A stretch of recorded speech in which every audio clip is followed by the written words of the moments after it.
But the reactions have been immediate, and we now cross over to Nyeri County, where our reporter Melita Oletenges is standing by to monitor the reactions to the nomination of their former Senator Mutahi Kagwe as the Cabinet Secretary for Health. Melita, what are the people on the ground saying?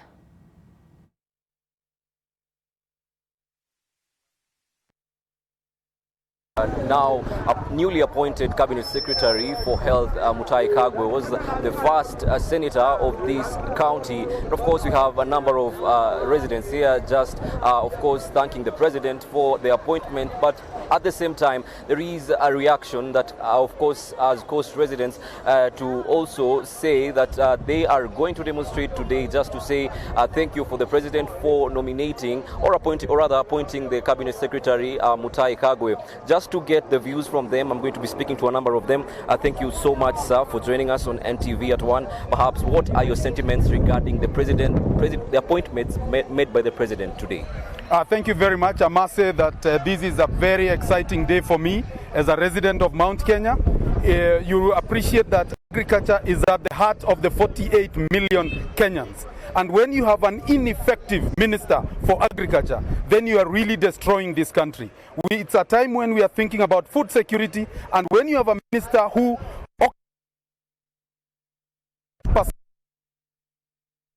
to us is actually good riddance. And we are really excited. We have had a situation where we are told that we have a milk glut, but then the minister has never taken upon himself to come and even engage the farmers. The other day in Othaya, we had farmers destroying the coffee bushes. What has the minister done to try and mitigate some of these challenges? Zero. And I think that the sacking of Njoro is very timely, and the President has done what most of the farmers would have loved to see. Thank you so much. That's a resident just speaking about the sacking of the former Cabinet Secretary for Agriculture, Mwangi Kinjuri, who's also a leader who's featured dominantly in this region. But perhaps about the appointment of CS Mutahi Kagwe as the CS for Health. What are your sentiments regarding that? Yeah, this is a great day for Nyerians. Actually, the President has done it. And he has tapped the best brain in this country, in this county, in this country, and in the entire continent. You remember Mutahi Kagwe when he was the Minister for Information and Communication, the kind of development that he did in the information and communication sector.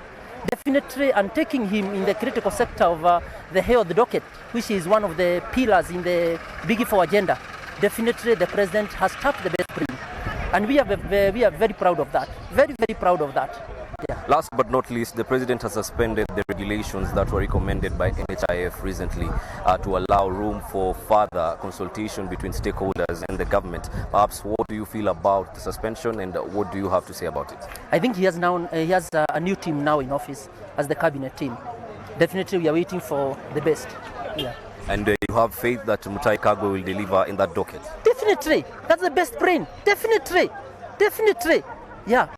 Thank you so much for your views. Olive, you've heard it from a number of residents here in Nyeri expressing their faith and congratulations to the incoming Cabinet Secretary Mutahi Kagwe, who's now taking over from Cecily Kariuki, who has been moved to the water docket. And of course, just remembering some of the things that Mutahi Kagwe was able to deliver during his tenure as the Cabinet Secretary for Information. At that time, you remember M-Pesa was launched during his tenure, and also if you remember, there was also the fiber optic that was launched during his tenure as the Cabinet Secretary. And of course, coming in as the now CS for Health, you'll remember that the Senator has been from time to time associated as a close ally to the President. We've seen him MC a number of functions, and recently he was the MC at the Sagana State Lodge meeting that involved